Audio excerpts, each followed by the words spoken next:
What's Hi. up? Hi. What's up, Lois? Hey, so how do I get on it on the page? Like, so I'm on the BWO page now. How do I click on it? You should be able to see it from there. If you guys are joining, hi, my name is Lois. I'm from JVille Bullies, representing BWO Florida, and then we got Lance over here. Let him introduce himself. Lance Lee, Blue Magic Bullies, Oxford, Mississippi, representing the BWO Mississippi group, president of the BWO. So if I look like I'm not paying attention, it's because I'm also doing all the admin stuff. So I promise I'm paying attention, you guys. So Lance had just sent you the link for the video that's airing right now on the BWO page. So you can actually watch this live stream in 3 different places. You can watch it on my page. You can watch it on the BWO page, and you also can watch it on YouTube. So there's 3 different places. Hi, Dan. So Hi, I'm on. Brenda. So I'm on the page. Where do I go? I mean, it's because the It last should be thing I the see. first one. Look, because it's on. I'm showing we're live on BWO right now. Refresh the page and see if it's there. Yeah, I've done that twice.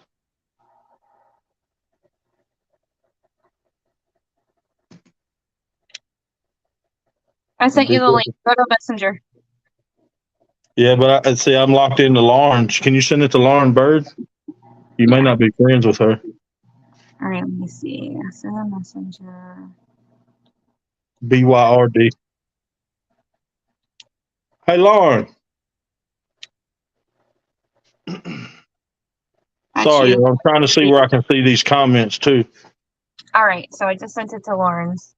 Hi, Okay. everybody. So if you guys are looking at the ticker that's running across the bottom of the page, we have a lot of stuff to give away tonight. You do have, there's one extra step I want you guys to do. So I need this opened up. I need it to be here. So one thing that we've added to be able to win prizes tonight is you also have to tag a friend. So when you share the live, like and follow the page. You're going to hashtag BWO to let us know that you did do all of those things and plus tag a friend. So we added an extra step so you guys can win something super cool tonight. So there's a lot of stuff you can win. Lauren, I need the volume down on this. I need the volume down. Lauren, I need the volume down on this. All right, Lois, I think I'm with you now. Sorry, guys. What's up, G? All right, so we have a lot of stuff for you guys tonight. I'm gonna just let Lance introduce himself really quick, and then we have some questions that we're gonna ask him. And you guys are welcome to ask questions in the comments as well. Just make sure you guys are interacting with each other. Make sure you're sharing out this live. Make sure you like and follow the BWO page and tag a friend. Once you've done all that, just do hashtag BWO, and I will add you guys to the spin wheel to win one of the free prizes that we have. So if you guys have questions when I'm done asking the questions that we have lined up, then we'll pull questions from the comment section. So make sure you do hashtag BWO. That's what I will be looking for to add you guys to the spin wheel, okay? And Lance, go ahead and introduce yourself and tell people who you are. Yeah, Lance Lee, Blue Magic Bullies, Oxford, Mississippi. Got Grand Champion John Wayne, Champion Bonnie, Champion Earp. Actually giving away a stud credit to Champion Earp today, Chaos Grandson. Had the number 6 dog in the world, last year, number 7 the year before, American Bully and John Wayne. Been a kennel for about 5 years, one of the founding members of the BWO. I guess that's it, really, as far as the introduction. We, don't really consider ourselves breeders yet, but we do breed dogs. Trying to breed, we breed show quality bulls over here at Blue Magic Bullies. Healthy dogs is what we aim for. So Lance, tell us where the name Blue Magic Bullies comes from. So it could come. A lot of people think it comes from the movie. What's that movie? American Gangster, where he sells drugs, and his name was Blue Magic Bullet. That's really not where it came from. I always loved the blue dogs.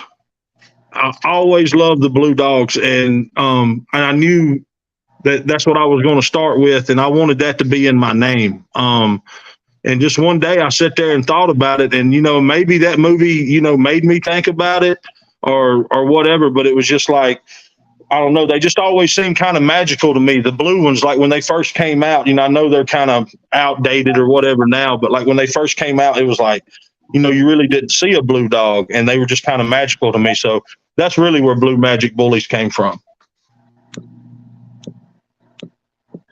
Awesome. Yeah. So that's what I know. A lot of people probably were wondering that how you came up with that name.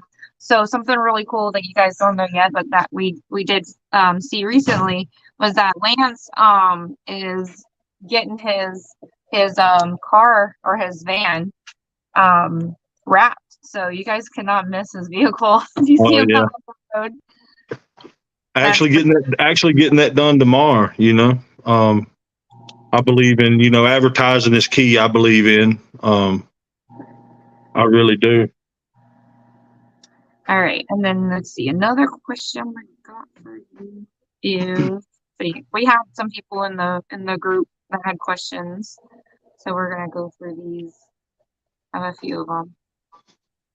All right. So, well, what got you into the breed?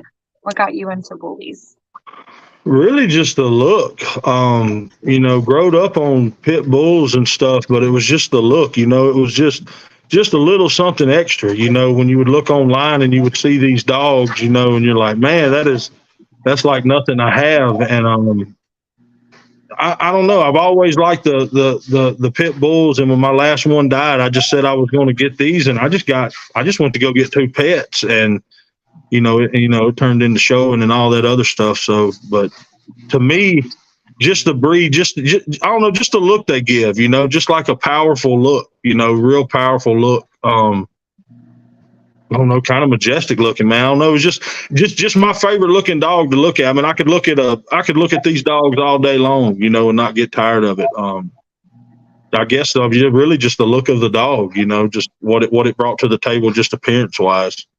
So why do shows? Like, so we know you like Bullies, you like how they look and stuff, but why take them to the show ring? I believe for me, when I first started with the dogs, like I said, I just got them for pets. And when we started, we went to a couple little fun shows, just trying to meet people with other dogs, because we were like, well, shoot, we got a male and a female, we might as well, try to breed, and literally, like, make money with it. And then you got to go to these shows, and you always heard, hey, if you really want to prove yourself, go to ABKC show. We'd post up all we want a first place ribbon, and somebody would say, well, oh, that's at a fun show, this or this. So we started going for the competition, and man, when we did, I mean, we didn't win that first year. We got seconds and thirds all that first year, but it was still, I look back on it now, you hung on to that second and third because you'd look out and there'd be 15, 20 dogs there, and you're like, man, I get these dogs are from everywhere. I think it's about promoting, like I said earlier, about wrapping the van. I think that's the biggest thing about going to shows. I think it lets you know where your dog is, one, but I can't tell you how many people I've met at shows or seen me in the ring handling, and then like send their dog for me to train, or, and if I would have been sitting at the house just writing on Facebook, I never would have got that. I mean, shoot, I met you. I mean, we've met everybody that's in the BWO at shows. It's just networking. I mean, you can't, even if you don't, even if you want to, say politics to everything, there's politics everywhere. But I think you still network, win or lose, you can still network, your dogs. You got to go to these shows, or dog events or something where there's other people that share the same passion as you. They may buy something from you. You may get knowledge from them. It may not even be a money thing. It may be you may meet somebody and y'all hit it off, and that dude's selling puppies for $5,000 and is willing to give you one because he knows you're going to show it. I've had that situation happen before. It's just going to shows to me is very important as far as networking and just really staying up with the times of the breed. Yeah, networking is really important. And you're right. Going to shows is it's you, so you can't be a shoe salesman and then walk into a candle store. It's not, it doesn't work that way, right? You got to go where other people are there with the same goal in mind. So going to the shows is very important. That's You right. know, that's marketing for your dog. Win, lose, or draw, you're there to show off your dog. And there, maybe you don't win first place, but there's going to be somebody that says that dog completes my female, and that's what I need to use in my program. So you never really know who you're going to see there. Look, Lois, Timothy asked if you see that comment, when will you consider yourself a breeder? Man, Timothy, to answer that, when I can produce a consistent line, when I can produce consistent pups. And I know you may have a litter in there that, may not be exactly what you wanted, but to me, you've got to be consistent. And, I've done 4 breedings. I got my 5th one in the oven now. And, I want my consistency to be better, and I want things to be better, and I'm starting to do more testing, and we're going to talk about that later in the show, but I'm learning a lot, I feel like my first 2 breedings, which I did produce champions off of them, and I'm blessed for that, but I kind of feel like maybe got lucky, because I was really, I know so much more than I know now, and I don't know near enough now. So, I mean, just trying to soak all the knowledge up. But to me, Timothy, I would say when I can produce a consistent look, or even maybe when I get, 10, 15, 20 more litters under my belt. I just don't say you can say yourself a breeder. I mean, I only got 4 litters on the ground. I just don't see how I don't consider myself a breeder. Other people may disagree with that. I feel like till you can produce a consistent line. And, you can't guarantee anybody anything, but, when you're happy with what you're doing all the way around, that's when I think you can consider yourself a breeder. Thank you. Yeah. Thanks, Timothy. Timothy said, do you come from a marketing background? Y'all's lives are live. I actually do a lot of social media stuff, like a bunch of social media stuff. I have my own business. I own 2 of my own businesses, actually. So one of them is resale online. So I have to be on point when it comes to that. Lois is our secret sauce that you don't tell nobody what you put in the cake. So here's another question for you. So where do you see yourself, like you, not necessarily your kennel, like you as a person, because it's not what people don't understand is BWO is not just about the dogs, it's about the people, right? So like you as a person, where do you see yourself in 5 years? Like without the dogs or anything? Just like in general, like what do you see, just like what do you see, where do you see yourself heading in 5 years? It could be about dogs, it could be about work, it could be about your family, or a mix of all those things. Oh wow. It's a broad, yeah, it's a real broad question. But I'll go at it, since it's dog talk, I'll go at it at dog talk first. I want more consistent yard. I would like to be able to look down through there and not be like, need a little more bone, or, I mean, I got a lot of classic dogs over here. I want to get into the standards. I would say dog wise, be closer to my vision in 5 years, not there because it takes so long, but to be pushing on the threshold of starting to see what my vision is and wanting to see it in puppies. I would say that. Business wise, you just to stay busy, stay busy and be blessed with work, doing what I love, working outside, working with different customers, taking something old, making it look good again, love that. Just to kind of maybe, not even really grow, just kind of, stay the same. I mean, I really like that. As far as family goes, I want to be out on my land. We have 21 acres that we've had for, I don't know, going on 6 or 7 years, and trying to get a house and kennel built out there. If I can do that within the next 5 years, I'll be one happy man. We're gonna have a bully playground out there. I got drawings and everything. So we got big plans, but everything takes money, and we're not rich people, and these dogs are very expensive. So anybody that does business with me, I tell you now, appreciate it. Future business, past business, I appreciate you because we couldn't do it without you guys. But I guess to answer that broad question, kind of that, is there anything else you think I need to add to that? Just it's so typical that the guy that's building everybody else's house still one needs to build his own, huh? Shit, well, it's just I just can't afford it, to be honest with you. But in the next, like I said, those next 5 years, some bills will be off of us. Some things will be more paid for, then we'll be able to go. But yeah, I got cabinets and shit that need to be tightened up around the house right now that I get every weekend get looked at crazy about. I tell Joe all the time because I got my cleaning business. I'm like, I need to hire a cleaning lady for my house. Man, it's the last thing you want to do when you get home, and then you got dog work and but yeah. So so you in about 5 years, you said you would like to be out on your property. You'd like to have an established look in your puppies and stuff. So like, what's the ultimate goal? Like when are you going to feel like you're there? This is what. So, I get asked this a pretty good a lot because I feel like I had a good bit of success early on when I kind of came in. It was kind of a struggle with Bonnie.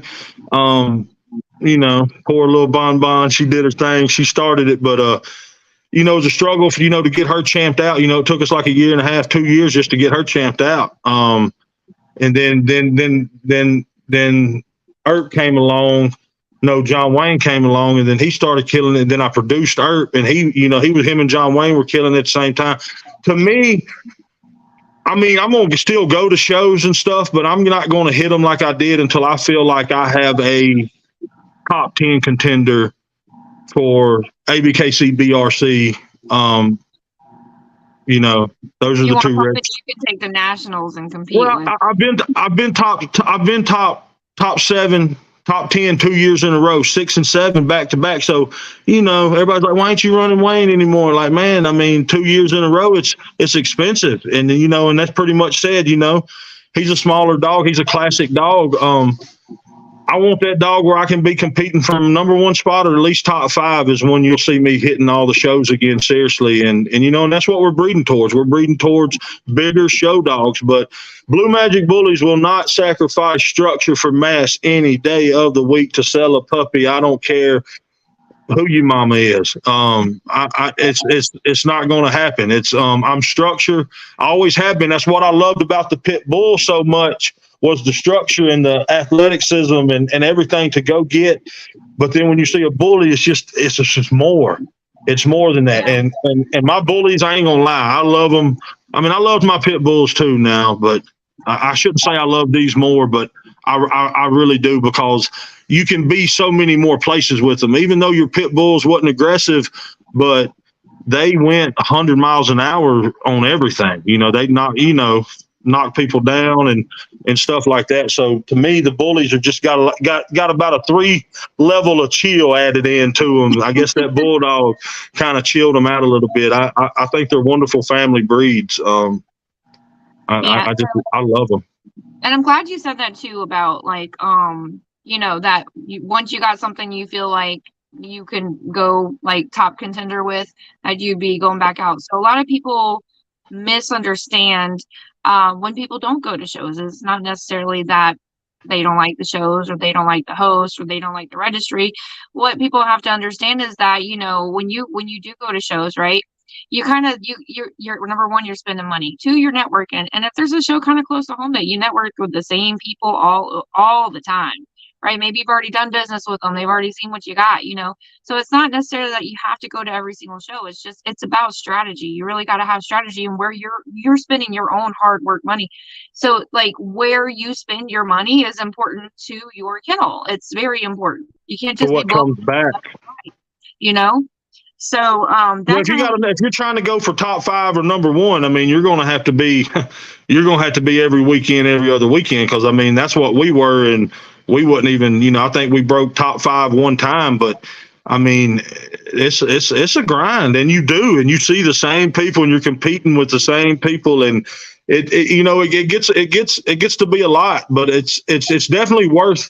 I don't think that we would have the brand that we have We go to shows all the time and people are like, hey man, I've been following you for a while. And to me, that's just a dream come true as far as people, because I've loved this breed, y'all. I saved up for years before I bought my first Bullies.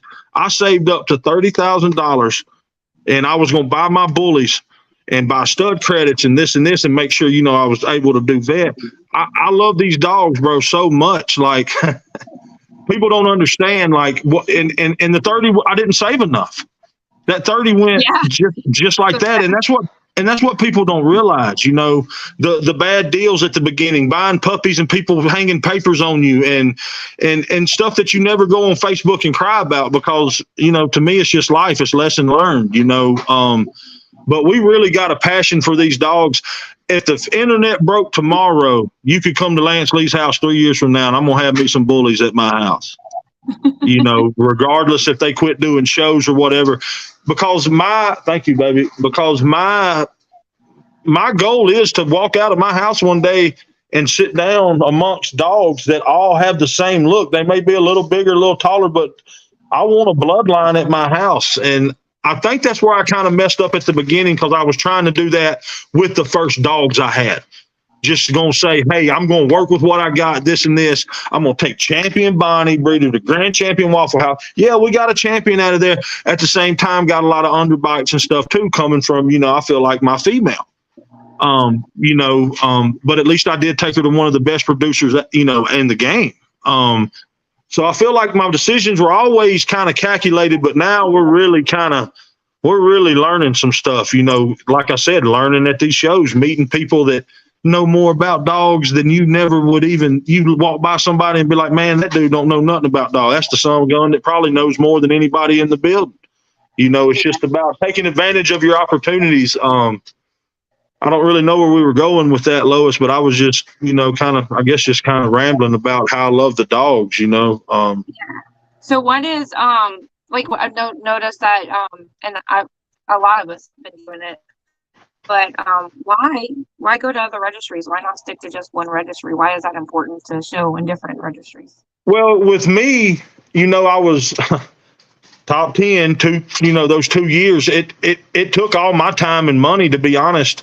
I couldn't afford to go to any other registries. And I slipped out once or twice to a BRC, but ABKC is where I started, and I still feel like that's where you really beat your chest at. I feel like if you want to go and top 10 dog there is not nothing against any of the other registries. BRC's nice. ICBR does things I like. USBR does things I like. But as far as like the quantity and just the number of dogs that are, really good at them shows, it's just, in my experience, is a big difference, in favor of the ABKC.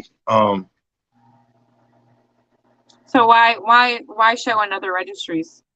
Yeah. To network. I mean, like you said, you go to the ABKC, you're going to be there so many times talking to the same people. And to get your dog under different judges' eyes, to get different opinions, whether you like them or not, just take it with a grain of salt. And, you can't listen to everybody, so you can't listen to every judge, and every judge is human too. They may have a bad day and pick a dog that they may not have seen that, what you saw, on that dog. And I think too, to me, it was more of a proving my dog type situation. Like, not only did he win in ABKC, he's got John Wayne's got 3 best in shows in 3 different registries. I think stuff like that's kind of bragging stuff, like kind of stuff that makes me proud. Like, that's worth talking about to me. Like, if you tell me your dog's won 3 best in shows in 3 different registries, I'm automatically going to have respect for you because I know what it took to get that, and it's not just the dog, it's the person, the handler, the time in the driveway, the back and forth, the hours and hours of training. I recommend everybody go to other registries and see which one you like. I've had people tell me, oh man, I'm never going to go to another registry. This is my favorite one. Hey, that, each to their own. But, just like me and Lois, I mean, we hit them all. And I've had great experiences everywhere. And I recommend everybody go to a UKC show and sit in the poodle section with them with them little old ladies and tell me what kind of weekend you had. Yeah. So So that's really funny, yeah, that you say that. I got a picture of Lance with a poodle. He was like, I want me a poodle. But yeah, I agree. I think it's really important that you go to different registries because it is networking. It's about putting your dog out there to be able to be seen by other people that might want to use your dog. I mean, I know that there are some mixed feelings about other registries, and like going to other registries, maybe their caliber dog is not the same as the caliber dog or quantity of dogs that you'll see as an ABKC. But then again, you don't start going to those types of shows. We never go to those types of shows. They're not going to have those caliber dogs up there. So it is important if we're going to better the breed, to look a dog out there in the other registries and leave the options open, you know? That's right. And you can't help who shows up to a show, right? Like when we go to shows, I mean, you may know somebody who's coming because people post on Facebook, hey, we're coming. But at the end of the day, people say, oh, well, there wasn't much competition out there. Well, I'm still going to take my ribbon because, I mean, it's not my fault that nobody show up, or it's not my fault so-and-so showed up and nobody won. Like, you just got to go, man. I recommend don't dodge any dog, because when you beat that dog that you think you can't beat, it's one of the best feelings in the world. Yeah. It's one of those, and set yourself goals, man. That's what I did. I was out there getting my ass whooped that first year, and everybody that whooped my ass, I wrote them down on a list. And I was like, I'm coming. One of my goals is to beat so and so. Well, I'll say it. Devin Ferrero was one. John was one. Everybody that was winning and stuff. That's who I put on my list, and and not in a disrespectful way, but like more of a motivation for me, right? Like, if they can do it, by God, I can too, type deal. And then what's your favorite class of bully and why? I'm going to be honest. I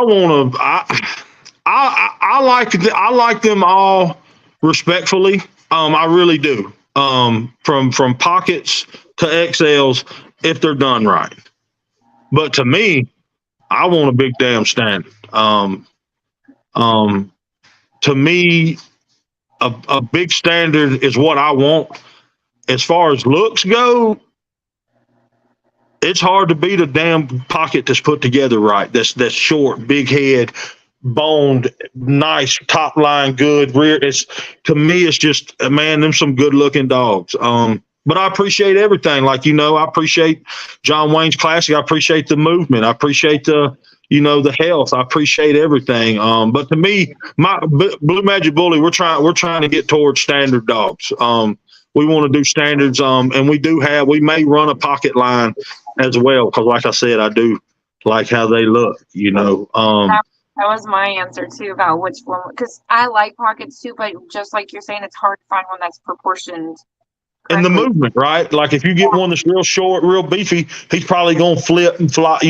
That's where the standard, you still get the same mass, but that movement, man, that's on a big dog. And it's just like Hangman, Grand Champion Hangman, man, that dog moves so freaking good to me. Like, when I saw him, I saw him at the first year. I hadn't seen him since. I know he's gotten a lot bigger from pictures, it looks like anyway, but that dog's moving. He wasn't even in the ring. Dude was walking him outside to use the bathroom, and he was and I was like, man, to me that says a lot. I think that, but I'm a little biased. I think movement, and especially at these shows, I think movement and confirmation and stuff like that should outweigh a dog with more mass. If it's put together right now, if that dog's got more mass and doesn't have a high rear, easty westy, and not, hey, because that's what we're all after, right? We're all after bigger, better, but you can't be bigger and then have. I mean, I don't know. I think when they say classic and then standard, I think flaws like high rears and stuff like that are just as bad as not having breed type. Right. So I'm gonna throw this one at you. So what is your what is your take on when you see a dog in the ring that wins, that has a high rear over a dog that's got better movement, but maybe doesn't have as much mass? Like maybe there's a dog with more mass and higher rear that wins over a dog that's not as proportionate, doesn't have as much mass but moves better. That's that judge's opinion on to show 3 or show 2 or show 4. I mean, everybody's got their opinions, but to me, at the end of the day, whatever that judge says, that's what we roll with. We still shake hands. We still do. Now, I may come over to the BWO tent and be like, hey, I've come over before and asked John, like, damn, man, I felt like Wayne was, I felt like I had him. And John was like, nah, man, you could have had him, you had him overstacked a little or something. So, hey, that's the end of the story. And that's where I lost. But you need to, and get people to watch you, Best piece of advice I ever got on training dogs is get you one of them hallway mirrors and lay it down and stack your dog. Like whenever you do your routine, have wherever you end and stack and all that, have it. That way you get instant gratification. You can see exactly what that judge is seeing. And Devin Ferrero told me that. Yeah, I actually record whenever I'm training. Well, see, but when you record, you ain't never gonna get that dog back in the same spot. You if you record, you can see you can make adjustments on yourself. But I'm saying as far as stacking the dog, as soon as you stack it, you look in that mirror and you're like, oh, I can fix your leg right here. Instead of having to stop and go and look at your video, it's instant. It helped me. It's what helped me a lot as far as with Wayne, because there's that fine line with him of being he's one of them dogs that when you stack him, has to be kind of in a certain spot, or he does look overstacked. So there was another question that we had written out. It was, what's the best tip that you can give a new breeder? A new breeder? The best advice I could get is if you're just getting into the game, try to get a female of breeding age of the blood you're trying to go for. Have a vision already figured out, have info, have road work put in, go put your hands on some dogs, come to some of these shows without dogs and see these dogs in person. And try to get you a female that can go ahead and get you headed in that direction. As soon as you can start picking your puppies from your stuff is when you really start winning, in my opinion, because and if you have to go out and buy something, there's nothing wrong with that. Everybody who started had to go out and buy some stuff. But to me, with puppies nowadays, the way our breed is, you're rolling the dice on a lot of stuff. And that's where I'm trying to get more knowledgeable.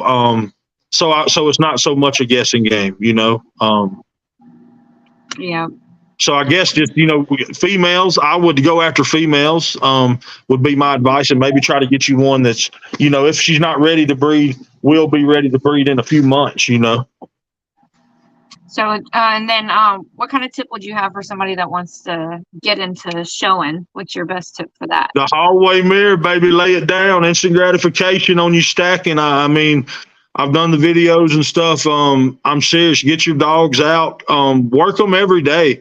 5 minutes a day, y'all. I swear in 2 or 3 months, you'll have it. And if you do more time, it'll be quicker. If your dog's having a bad day, quit. Just go throw ball with the dog that day, especially when they're puppies. When they get a little older, you can start, just like your kids at home. You can start, hey, it's time to do dishes. You can be a little tougher on them. But let a puppy be a puppy. I used to try to train my puppies too quick on my one of my last litters, on my second litter, and I learned a valuable lesson. Just kind of let them come and do, the ones that want to work them, when they're 5, 4, 3, 6 weeks old, play with the ones that want to mess with you. Don't make them do nothing they don't want to do. Patience, as puppies, but let them have that puppy time. I think that's real important for a dog's confidence in the ring. Yeah. And that's one of the hardest things to fix. You handle people's dogs too, Lois. If a dog doesn't have confidence, you're out there just dead in the water, Yeah, that's hard. I've seen people drag dogs in the ring and it just kills me. So I'm like, that dog don't want to be in there, man. So here's another question. What dog of today best represents the overall look that you are going for? Oh, probably Tyshawn Hilliard's dog, Grand Champion Zeus. I really love that dog. I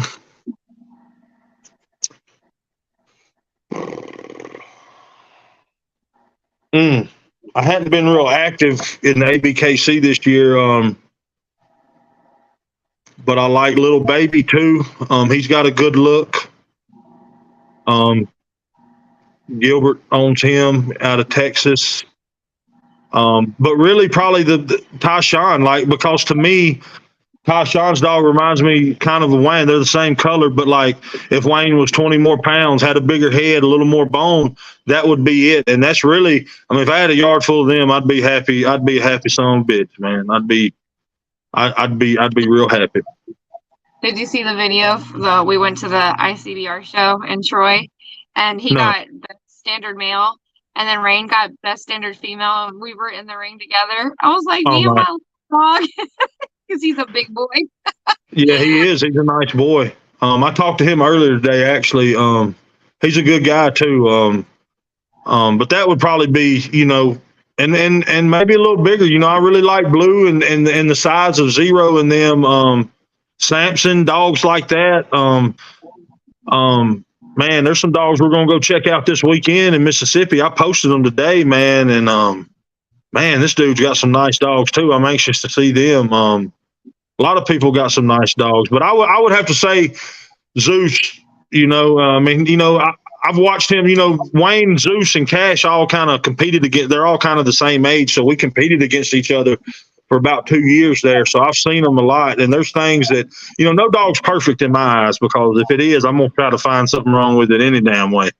But to me, Zeus is pretty close to perfect in my eyes, you know. So what's the one flaw that you would definitely not allow in your program? Like, say you got a dog and it ended up with this flaw.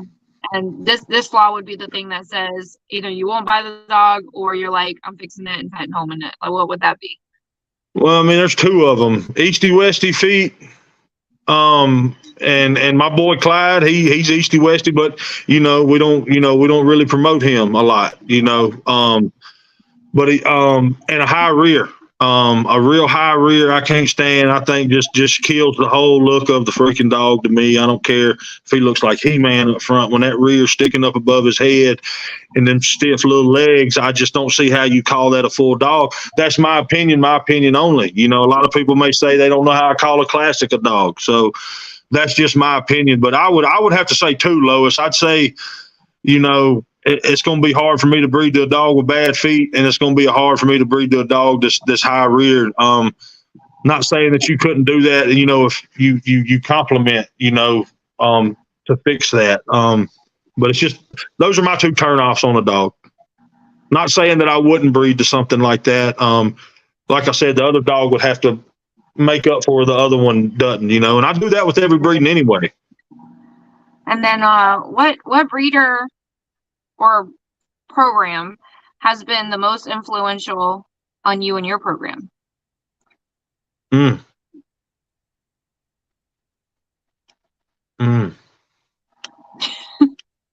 Think about what you got in your camp and where you're headed. Yeah, the first dog I fell in love with was, Tone Rowland's dog, Waffle House, and just how he did his business, and kind of like that's what made me like, hey, I would love to, be there like with him, on that level one day.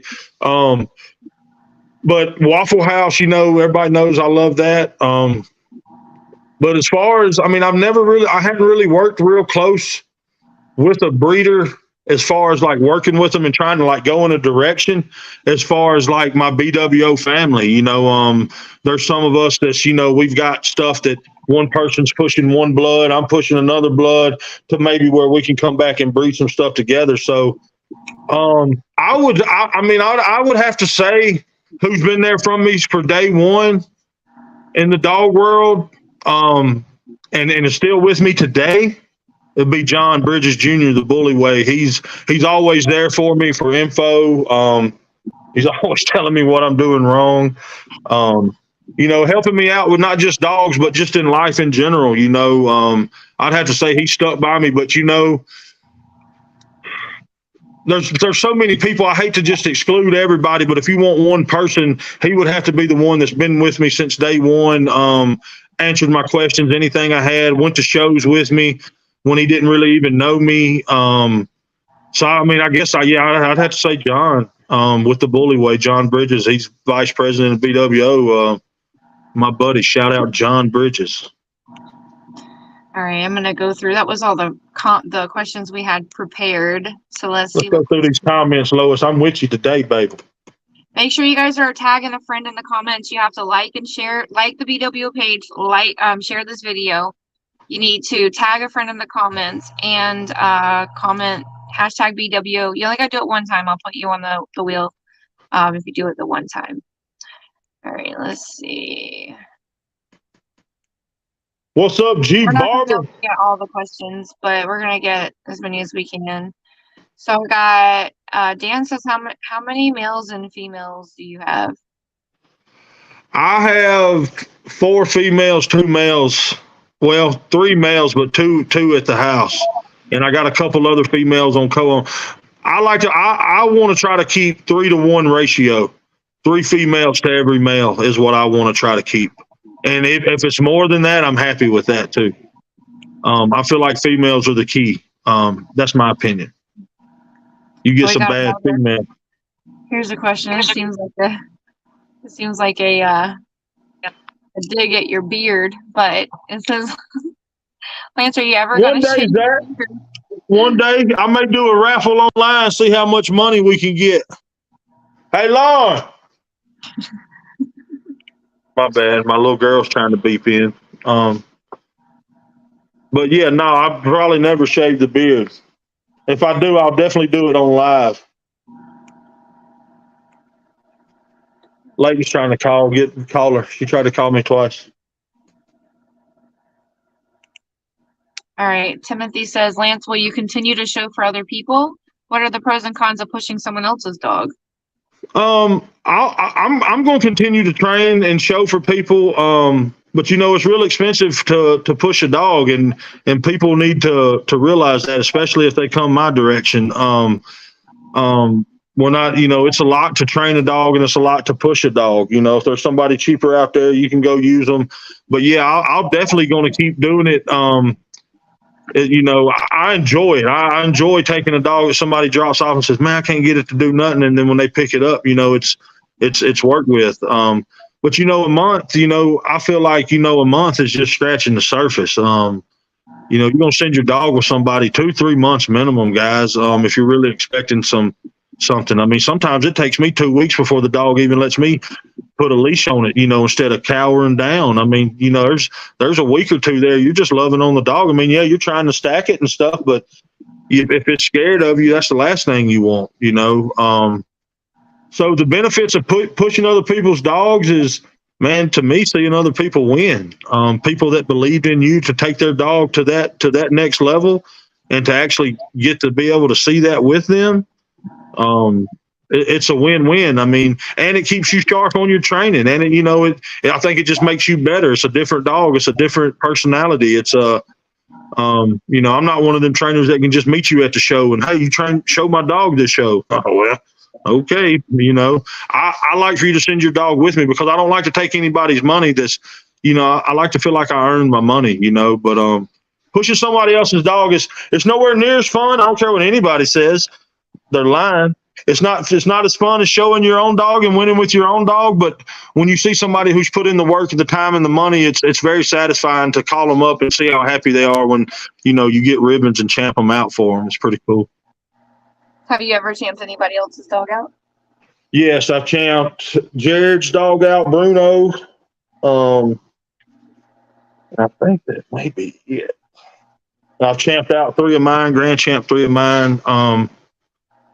I don't think I've champed out anybody else's. I showed Cash for a while. He need 1 win for grand champ, but John really did a lot of the work with Bruno. I just was going to a show in Florida, and Jared sent him with me, and I ended up picking up the points in that one show. But I did champ him out, John.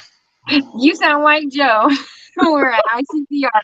Yeah, Joe, get your credit when you can, boy.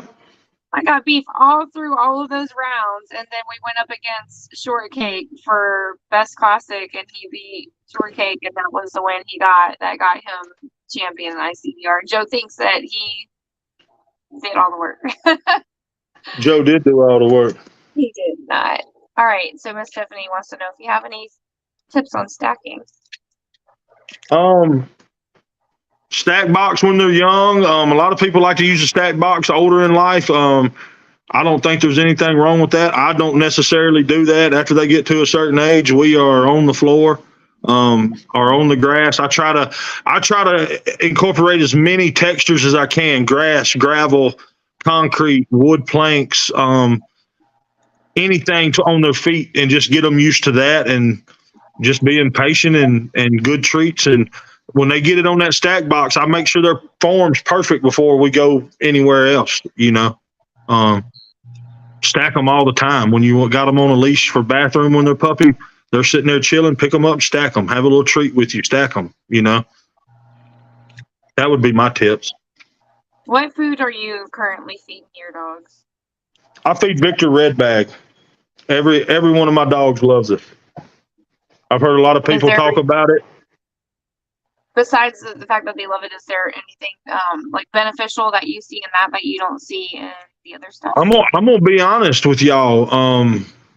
You hear so many people having trouble with dog food and stuff. My first 2 dogs I bought, that's what the guy gave me. And I just kept getting that. Their coach looked good. Everything was all my dogs eat it. So to me, it was like, why change? And I asked my vet, and he said, obviously they try to tell you, they would feed this or this, but I mean, he said it's pretty good dog food. So, it's not the cheapest either. So, I mean, I feel like I'm feeding the best I can afford, GL wants to know, what's the most memorable moment this far for you personally and for BWO? Oh, wow.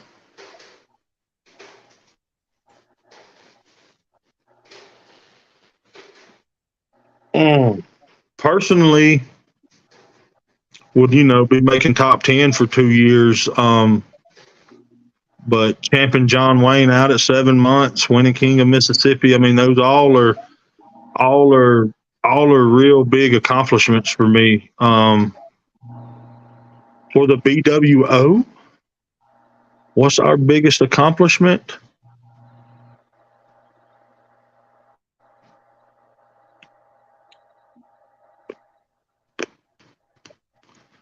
That's a good one, Lois. That's a good one, G. I'm gonna have to choke you next time I see you. I would say right now, I would have to say just sticking through the bad times and steadily continuing to grow.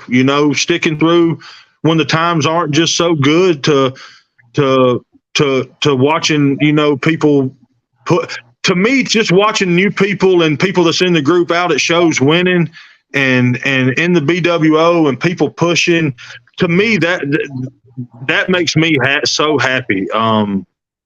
Just to see that that we're a group trying to be a group like y'all are, the commission, trying to be a group that just promotes, bullies and good breeding. Man, just expanding to other states and growing, that would be our biggest accomplishment so far. We've had multiple dogs in top 10. Chubb Rock was top 10. Was Chubb Rock number 1 or number 2 last year in BRC? You'll probably have to answer that. I'm not sure. I haven't even shown in BRC. So just I guess having dogs and, ranked dogs, and just really like, when we pull up to shows, like, I mean, we just really never been just really like skunked out of a building. Like we always kind of, as a group, if I'm having an off day, Lois and them are pulling the weight. If Lois and them are having an off day, Jeffrey's pulling the weight, or John's coming through, or, and to see us all over, I guess to see us all over how many shows and different registries that we support and we go to and been successful to all of them. I guess that would be that's our biggest goal so far. I don't know, Lois, what do you think about, what do you think our biggest goal so far is? I mean, to me, that's accomplishment. Biggest accomplishment. I would have to say the fact, like just the presence that we put out. I think a lot of people can just look at our group and say, like, hey, there's some stand-up people, and like, I've seen people that have approached me and told me that they really like my dog John Wayne. Like, They know the BWO. I know we're working on the whole like individual kennel thing, but like they recognize BWO. They would recognize that BWO has nice dogs, and I'm like that too. I might know a dog before I would know the people. So I didn't hold it against them. I didn't even correct them. I was just like, thanks. But I think the biggest thing for me is that I've seen is just that the fact that there are a lot of people out there that just strive to do what we do, and I think that's kind of cool. I think it's kind of cool. And other groups too. A lot of other groups, we've been shout out by other groups that were like, hey, we need to do things like they do. We need to represent how they represent. I think that's kind of cool. Well, yeah, I mean, like that, I touched on that a little bit earlier. I mean, that's why we started it. I mean, to really just, put our group on the map. And I mean, I think we can compete with anybody. I mean, we're not win them all, but I mean, I don't feel like we'll get blowed out of the water.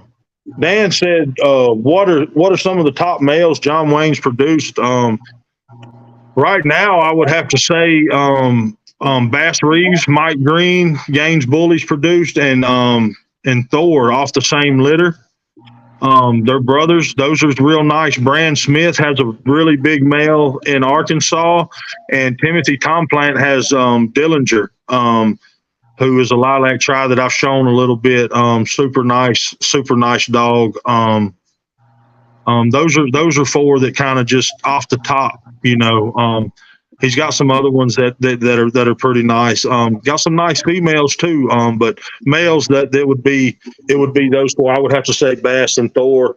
Probably take the cake. Then I would put Dillinger short third, and then probably Brand's dog at 4, as far as the biggest and best dogs he's produced so far. Zach wants to know who's going to Jackson, Tennessee next weekend for the show. Who's going, baby? We're going. Are y'all going? You're going to another show. Are you going to Wade's show? Speaking of Wade, you guys, we just want to thank Wade. He did donate a puppy to our podcast.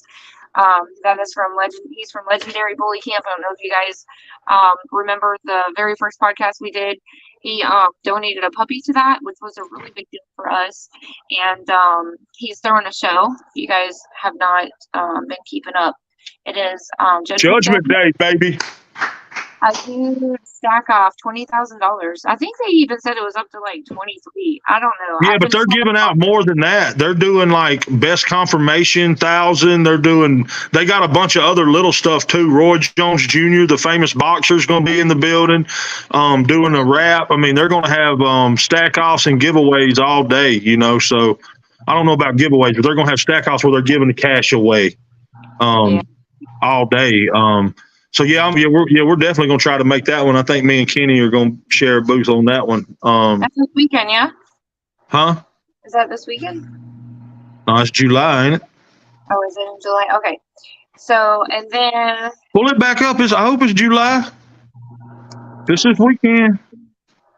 Let me get rid of the comment. Hold on.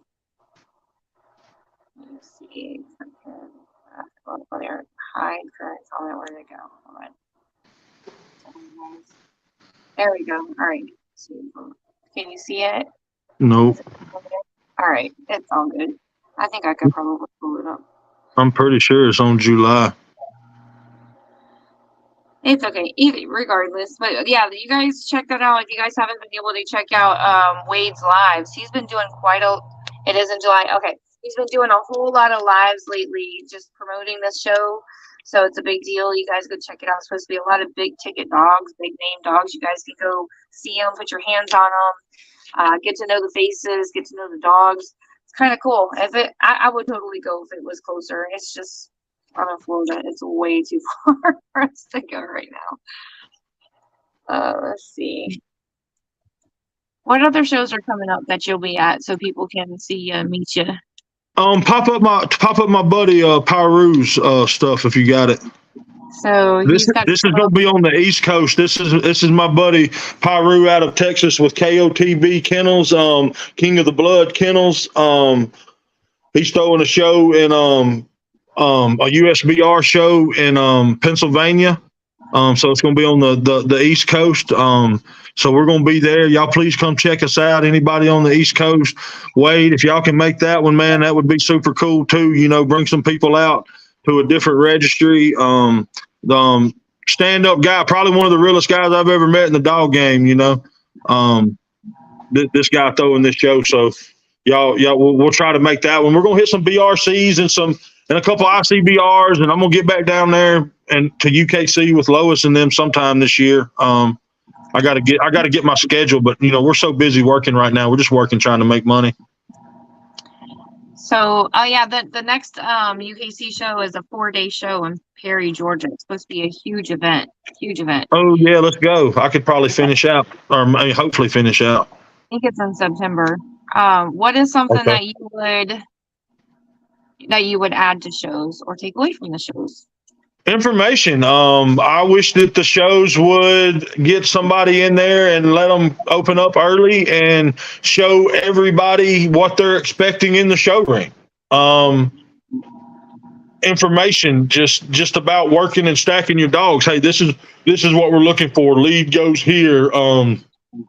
Just a little informational class. And I've talked to a couple judges, and when we throw our BWO show, we already have a judge that's already volunteered to do a seminar. He said that he would even buy the pizza, drinks, everything, tell everybody to come the night before the show or the morning of, and do just a little informational bit, about showing or something, So what would you take away from a show? What are some unnecessary you feel is unnecessary that goes on? I don't know. Everybody I feel like that comes and registers their dogs has a chance to show. What would you take away? What would you take away? You can't take away a class just because you don't have that dog. Yeah, if I wanted to, I wish I could have a fast pass like at amusement parks and just go show all 4 judges and then I could leave early. Take something away. I don't know what you would take away. How do you feel about postponing the first show? So, like, say you're going to go to a show, they say it's going to start at 10 a.m. and then it doesn't start till 12 or 1 o'clock because they're That's waiting. Horseshit. That's horseshit. Straight up, that's bullshit. And I think that because I'm one of the first ones there, because I really take this serious. Like this isn't a vacation to me. This isn't meeting my buddies out in the parking lot. Yeah, that's why we started the BWO, so we could have family, friends type atmosphere at these shows, where you're not just out on an island by yourself. But no, man, you say you're going to start, you need to start. And everybody's show that does that has less complaining than anybody. Get in, get out, let's go. If you're not there, catch show 2 and 3. If you're not there for 2, catch 3 and 4. If you're not, it's nobody's fault. These shows are advertised months in advance. All the shows start around the same damn time. No, G, you can ask as many questions as you want, baby. He wants to know when BWO is throwing a show. Wait till I get my money right. We're trying to get our money right. We just started fees this year. We're actually about to start, collecting those and doing stuff. We just got to get our money right, man. When we do it, we don't want to half-ass it. We want top-notch venue, top-notch trophies, top-notch food, top-notch, the best we can afford for the group. And then finding locations. I feel like next year. I feel like end of next year. This year we're already in the 7th month. Hopefully sooner, but that's why when we ask y'all to donate to these podcasts, all that money that when we give y'all shout outs, all that money goes into our bank. We've had 3 or 4 people donate. All that money's put to the side into a BWO account. And then all our members we pay yearly fees, and hopefully by the time next year we'll be okay. We hadn't collected the yearly fees this year, but we've had a busy year. Yeah, so we're kind of running out of time now because we're gonna have Jerry come on in a minute. But figure we go ahead and do the giveaways really quick for those that shared the live and did the hashtag BWO. So we have a few things we're gonna give away. All right, so the first thing, since Lance, we got you on here, we're gonna go ahead and do the stud credit you're giving away. Do you want to tell them a little bit about Wyatt Earp? Yes. So Wide Earp is champion Bruno, Jared Harmon's dog, one of the founding members of BWO. My first breeding, I bred to Luna. I got from my buddy Oscar Portillo in North Carolina, going to raise up, and got Earp was my first produced champion. He's 2 wins away from grand champion. My cousin brought him over the other day, y'all, and I think we may try to get those too. Really do. Maybe towards the end of the year. He's really growing. He's a blue and white dog. You can check my website, blue-magic-bullies.com. I got all my studs on there. Please check that out. But yeah, he's a chaos grandson. He's in between classic and standard. I'd like a judge to kind of tell me where he is. If he is standard, he'd be on the smaller end. If he is classic, he's going to be, I don't see how he's going to be classic, but he may be, in today's standards, but, nice, well put together dog. Like I said, 2 wins away from grand champ. I think we champed him out at 8 months old too. What's his current fee for? His current stud fee is $1,500. Okay, we got him at 1,500. He's had 3 litters. Yeah, I think it's pretty reasonable. Yeah, somebody's gonna win a $1,500 prize tonight. For sure, for sure. Now y'all responsible for shipping, all that stuff. You still got to do progesterones. We still expect you to do C-section, all that stuff. I've done a couple giveaways with dogs before. Just had a guy who in Florida, William Lee, who won a John Wayne stud credit, only had 1 puppy. Called him as soon as it went down. Hey, bro, I don't consider that a litter, even though it was a win on a thing. We still treat it just like a regular breeding. So if you only have 1 puppy or something, but I need you to go C-section, guys. I don't play that at the house. Oh, we lost this or this. So, we do handle business on our end, and we expect you to handle it on yours. Yep. So whoever wins this, just make sure that you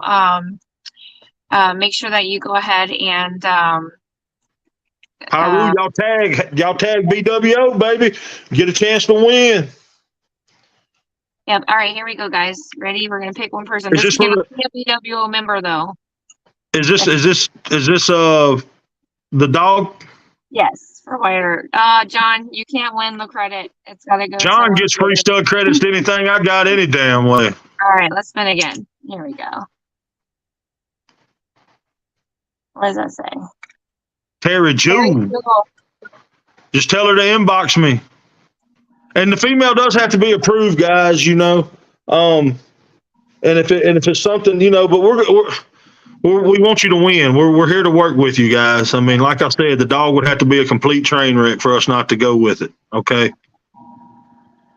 All right. Let's see. Let me pull her off of there. Do you have a picture of her that you could post up? No. I don't think I do. I might have it in there somewhere. I just haven't saved it. All right, hold on. I guess I could try to. I just hate to touch anything. Hell. All right, guys, here we go. Let's pull another one. All right, this is going to be for. What was the other thing we had to give away? There is a stack box, Jameson. Yes, Jameson handcrafted stack boxes. If you guys don't know, reach out to Jameson over at Noble South Bullies. He makes some different sizes. He has a promotion going on right now too, if he still has it. It was like $75 any size stack box, and then plus shipping. So that's a really good deal. We have like 2 of his already, and he does them puppy sizes and he does them regular sizes too. They're super compact and you can put them away, store them, because they break down into small and they're really easy to put together. So now this was donated by Belinda Peterson, who bought it from Jameson. The promotion's over. Okay, Jameson, let them know how much it is, so in case they don't win one, they'll be able to buy one. So somebody's going to win one, but you have to pay shipping on it because it was handed to me. It is not something that I've donated personally. It was donated from Belinda. So if you win it, you got to pay the shipping on it. Is the only thing, okay? So you own like All right, we ain't running no soup kitchen here. Hold it closer. Tiffany, Jenna asked you. All right, Jenna, congratulations. You won a Send stack that to box. Lois. All right, Jenna, just make Go sure with you guys Facebook. All right. Let's see. Who This is my else? boy Herb, y'all. Since Lois won't post a picture. All right, let me pull out. Let's see. My boy Big Herb. He stays with my kennel partner, Bucky, my cousin. Bucky Lee, what's up? I love you, big boy. They don't put enough damn almonds in this chocolate. There is. What else do we have to give away? What's up, Clyde? You want to say hey to everybody? Come here. Here's old Clyde. Come on. Can y'all see Clyde? My boy Clyde. What's going on, Clyde, man? What's going on, Clyde, boy? Get down, boy, before I bust your head up.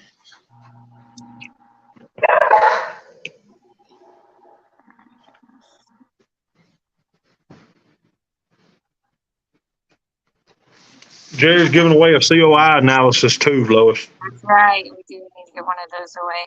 Okay. Jenna got the stack box. Hey, at least it's going to a house that's going to get used like a sun gun. Yeah. Between her and Jeffrey, they'll wear that son of a bitch out. All right.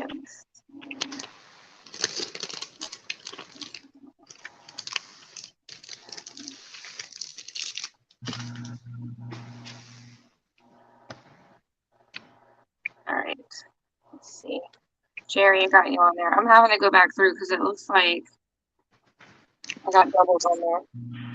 All right. So I got Alex, Susanna. All right.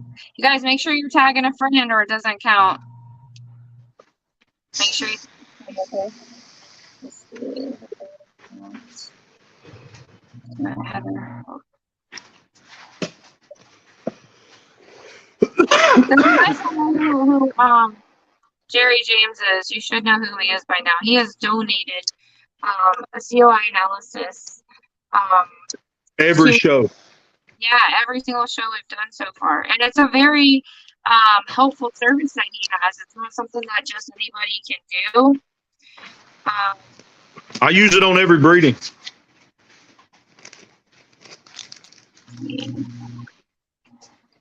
I use it on every breeding.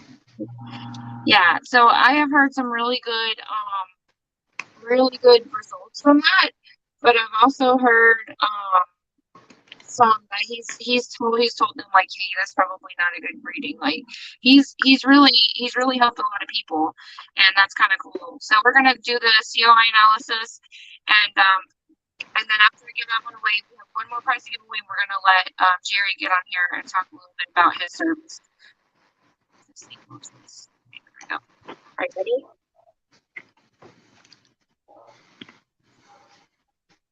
My boy John. John, dang, John, you just want a COI, so get with Jerry about that, okay? And then my boy John, he's trying to rack it in, ain't he? Hey, I hope you pull his name for the next person to interview. All right, and then the next thing is y'all chill out. We have a new kennel that was added, and it was TPK, which is Team Page Kennels. And so Emmy makes a ton of like really cool stuff. She literally can make anything. It's crazy how much you just send her a logo or give her an idea, she can literally put it on anything. She is very creative, and I'm telling you, she asked me for something and she right away sent me a picture of it done, and I'm like, what the hell? Like, she's quick, you guys. So I know people are looking for t-shirts to be made or tumblers of your dogs or like stickers. Like, this lady can do anything. It's nuts. So please do reach out to her if you guys are interested in getting anything from them. If you want to know how to reach them, if you go to the BWO page, there's a pinned post, and in the comment section is a list of our kennels and all the people that run those kennels. So please do go there and click on her name, and you can send her a message, okay? So we appreciate the support, guys. Yeah, she's giving away a huge prize. So let me tell you what she's giving away. It's like a bundle of stuff. So she's going to give away she said you can customize it, so you can use whatever logo you would like. She says she's going to do a car set, so it's going to be an air freshener, car coaster, a keychain with a cup. And then she was like, would that work? I'm like, hell yeah, that'll work. She says the ones she's got in stock are sparkly and holographic. Well, her husband could take the car set to his wife. So that's what she's giving away. So that is a huge price, you guys. Here we go. Ready? Oh, I And like it. Lois rigged them. Daisy, Red Rider Daisy. so Miss Daisy, you're on here. Make sure you get a hold of Miss Emmy. If you need to find her information, let me know. I'll send it to you, but it is on the BWO page. It'll be helpful if you just go there to find it. So it's the pin post. It's the very first post that's on there under the pin or announcements or whatever it says. Go there and look in the comment section. You'll see where I commented. These are the list of kennels and the people that are there. So please contact Miss Emmy about that. Congratulations to everybody that won things tonight. So we're gonna go. Lance, you can stay on if you want, hang out with me and Jerry, or you can not. It's up to you. But we're gonna add Jerry to the live stream. I want to talk to Jerry. You want to talk to Jerry? He's mean to Jerry, y'all. I love Jerry. There's Jerry. What's up, Jerry? Dubtown Bullies in the house, baby. How y'all doing? Good show, guys. Enjoyed it. Appreciate it, man. We appreciate you donating every week, dude. Hey, I'm just happy to do it for the breed, man. What it's about, man. At the end of the day, if we need more people like that, I think we'll save the breed, man. More education we can kind of put out there, the better off we all are, I think. So Jerry, I know there's some people that have never seen. I know you join us usually for the podcast. Like, why is it important, the service that you provide? Why is it important that people utilize that when they're going to breed? Well, understanding your coefficient of inbreeding in any breeding that you do, high coefficients of inbreeding have been proven scientifically to lead to reproductive issues. Small litter size, difficulty in getting pregnant, females getting pregnant, what they call a loss of vigor, right? So over time, as the more you inbreed, the smaller the dogs get, right? So if you've ever noticed, like some of the really big dogs, matter of fact, I'll give you Zero and Blue both are a result of outcrosses, right? They're not line bred or inbred dogs at all.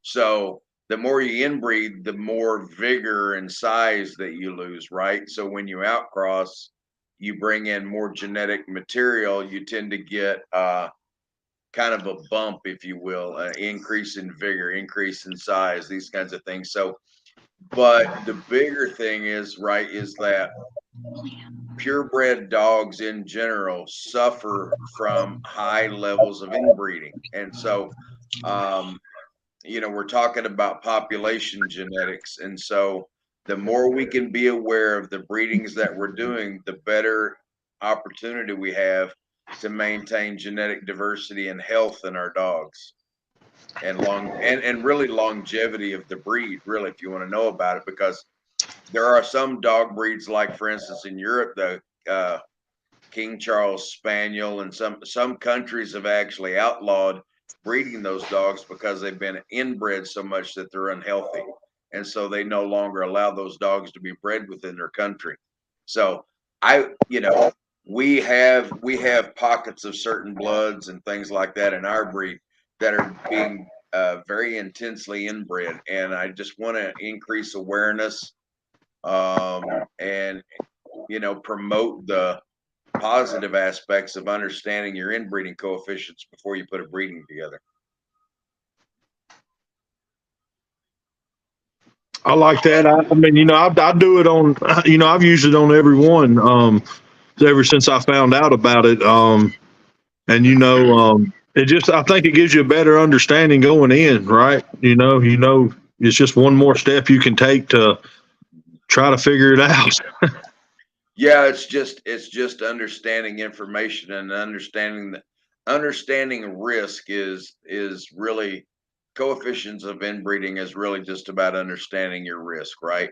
And look, you can do any breeding you want, but understand the risk that you're undertaking, and everybody has a different risk tolerance, right? And there may be certain breedings where you're willing to assume more risk than you would be on other breedings, depending on your objective for that particular breeding. But being too high one way, your inbreeding coefficient being too high or being too low is just as bad, right? Well, a low inbreeding coefficient is only bad really in one way, Lance, and that is you're not going to get a consistent phenotype in, say you have a litter with a very low inbreeding coefficient, right? You're probably going to see a fair amount of variability in that litter in terms of their phenotypes. Okay. A lot of differences, you mean? Yeah, but genetically it's fantastic. Okay. The lower. So the lower, the healthier, the more genetic diversity. And I tell people, let's say a really low inbreeding coefficient would be what we call a scatterbred dog, right? A scatterbred dog can be a useful tool when it's being mated with a dog with a high inbreeding coefficient, because then the high inbreeding coefficient dog won't have near as much trouble dominating that breeding, right? So if you know that, depending on what you're doing, right? I mean, Be out there in a minute. Get that. using a quote unquote scatterbred dog, but one that still has quality dogs within it, right? And still possesses a good phenotype. If you're breeding it to a dog with a high inbreeding coefficient, is not a bad thing at all. I was trying to remember. I think it was Zero or Blue. If you looked at that pedigree, you would say that's kind of a scatterbred dog. It was really not a line bred dog at all. Matter of fact, keeping that size. Matter of fact, I think it's Zero, because I remember I was doing the coefficients of inbreeding for the top 10 dogs that won nationals, right? And I was trying to take see. But Blue and Zero both are not high inbreeding coefficient dogs at all. So I'm really interested to see how their breeding careers go, right? Well, Grand Champion Hangman, I've seen some nice stuff off Zero too. Yeah, I mean. And so Jerry's put together a little presentation for us today. So we're going to let Jerry take that over and kind of explain what it is that he does, so you guys can understand. Hopefully you can understand. There's a lot of science that goes behind it, but hopefully everything works. What I'm going to do is I'm kind of going to go over 2 or 3 breedings that that I have already done. Lance, with your permission, the one we talked about with Josie, are you willing to share that, or you want to keep that under your hat? No, that's fine. Okay. So we'll talk about that, and then we'll go to the one I just did. Yeah, the one on Rye. Yeah. And then you can kind of give your explanation as to why you felt like you still wanted to go ahead with it, type deal, right? Yep. And so we'll do. So I'll kind of show the methodology that I use, the reports that you would get. For instance, what I do is there are reports that are generated, and I email those to anyone that uses the service. And then what I do also is then I call them and I explain the results, and we talk about, because one of the most important things of understanding this is what I like to do is I'll ask is, what was your objective in doing the breeding? What are you trying to accomplish?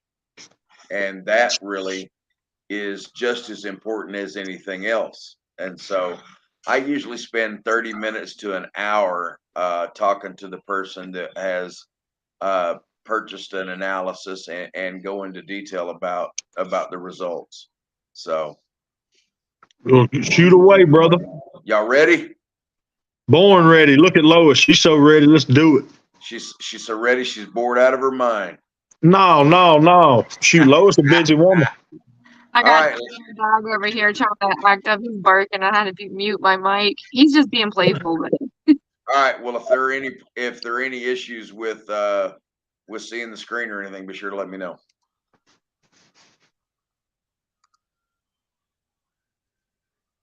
It's just us three right now. All right. So I can't see anything but my screen. So be sure to let me know if everything looks okay.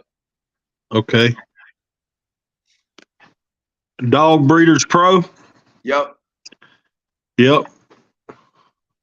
Okay. We ready? Are we ready to go, Lois? Yep, Yeah, you're go good. ahead, dude. Let's see. All right.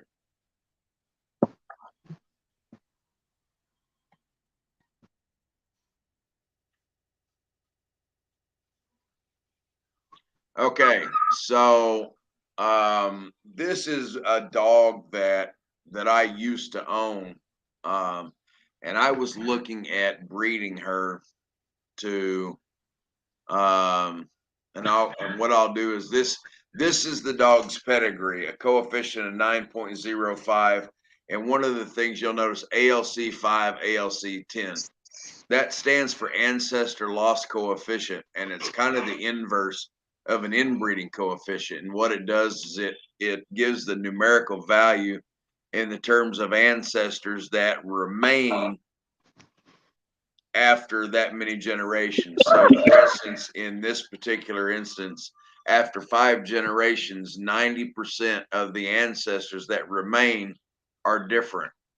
After 10 generations, only 23% of the ancestors are different. So the further back, the smaller that number gets, but it's a valuable tool as well.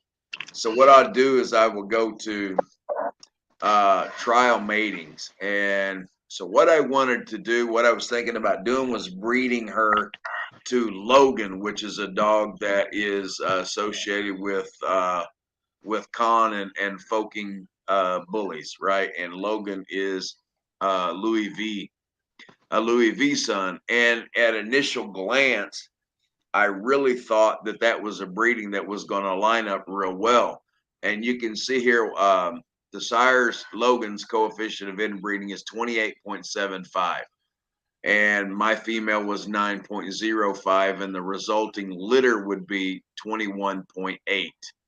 So when I saw the 21.8, I was like, you know, that's just too high for my comfort level. And so it was a breeding that I decided against.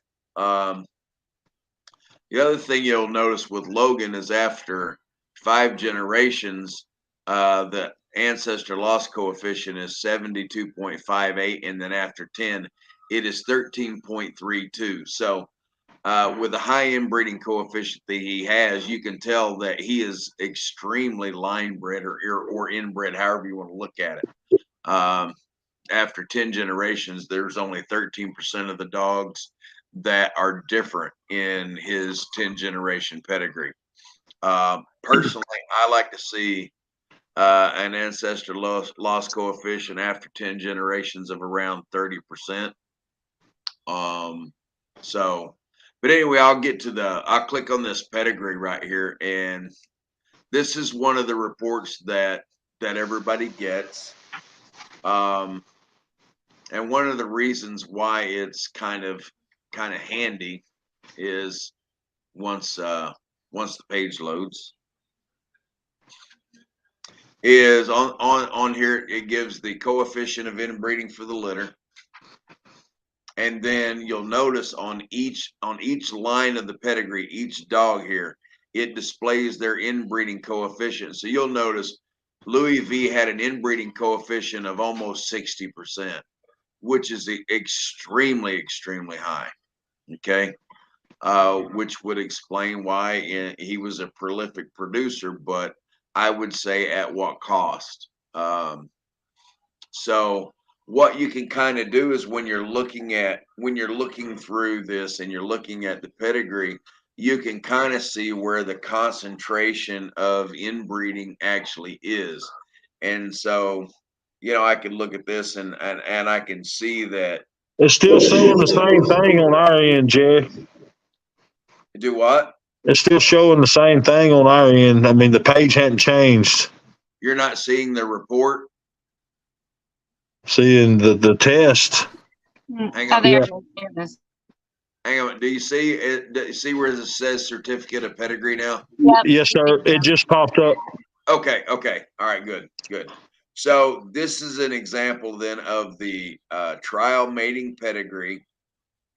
You'll see the inbreeding coefficient of the litter 21.8.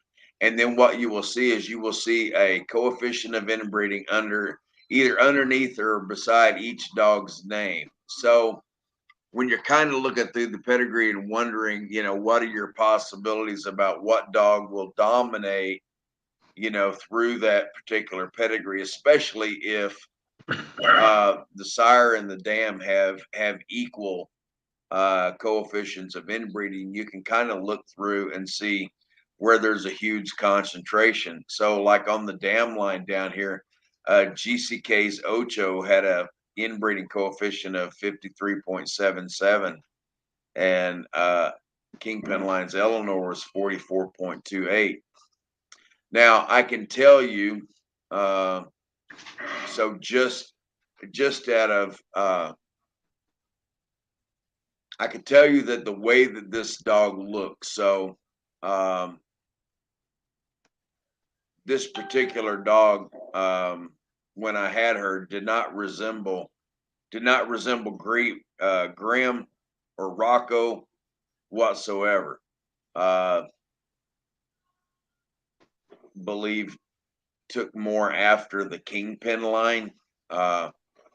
Was more terrier looking, had very tight skin, super sweet dog, that kind of thing. But she kind of took after her mama's, took after her Even mama's. even though it was lower than the other one, the 53.77.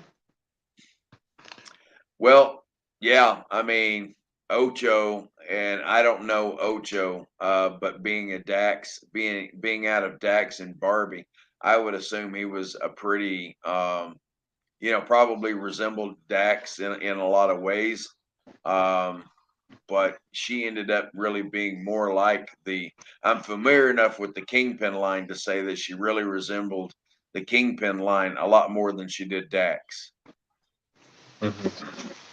So in that case, the survey would have been kind of wrong.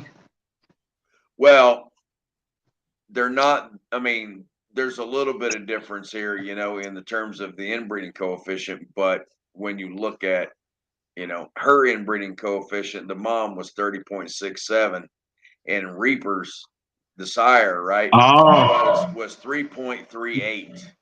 I see. And so whatever traits she carried forward, she was going to dominate this breeding, right? That's right. So, and I've seen Reaper in person. He does not take after Grimm. He falls more along the the old classic kind of Warren G. The Gotti type dogs. He really didn't resemble Grimm at all, and so Mom really dominated this breeding. So anyway, going back to this, it was just a breeding that I decided not to do because I was uncomfortable with the high level of inbreeding. For me, my tolerance is about 20, around 20%. So Okay. So that is that one. So the next one that I want to go to, you guys still seeing the screen? Yeah. No, it's back to us now, but you can pull up another one. But I'm saying you're seeing my screen, right? Yeah, I'm seeing you. We're just seeing the three of us. Your screen's gone. Oh, okay. All right. Sorry. Have to go back and do it again, I see. All right. So the next one that I want to talk about is a breeding that I plan on doing next year with Lily. So this is Lily. Lily has a bistro sire line. And if we go look, this is an opportunity for us to kind of look. Her inbreeding coefficient is 5.48, ancestor loss coefficient of 87.1, and after 10 generations, 24.2. So relatively low inbreeding coefficient, even after 5 generations. I like to see this at 80% or better. And so when you look at the ancestor analysis, this is another report that everyone gets. It'll show the inbreeding coefficient, and then it says 10 generations examined. The total ancestors found 1,934. So this typically runs around 1,900 to 2,000 dogs is what is all these calculations are coming from in 10 generations. Did you have something to say, Lance? No, I was just saying this my microphone's messed up. Oh, I hear you. Okay. Okay. So that ancestor loss coefficient, you can see here in 10 generations, the number of unique, meaning different ancestors, is 468. Now it'll give the number of generations complete. If there's a missing dog or something in there, it won't go all the way to 10 generations. Now it examined 10, but only 8 are complete. The most distant generation an ancestor was found is in generation 10. So in this report, what you will find is you'll find, for instance, the dog, first generation dogs. What you'll find is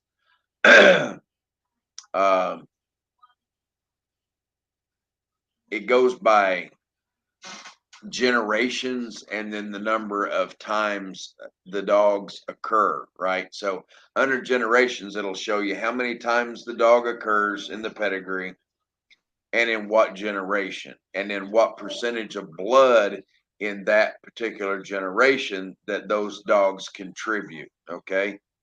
So get down here where there's a few more, for instance.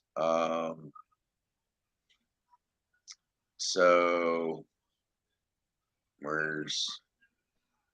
this is just her, not the test mating, but for instance, 49 times short shot, okay, 27 times on the sire's side, 22 times on the dam side. Short shot had an inbreeding coefficient of 12.50, and within his cumulative contribution in the closest generation is 9.57.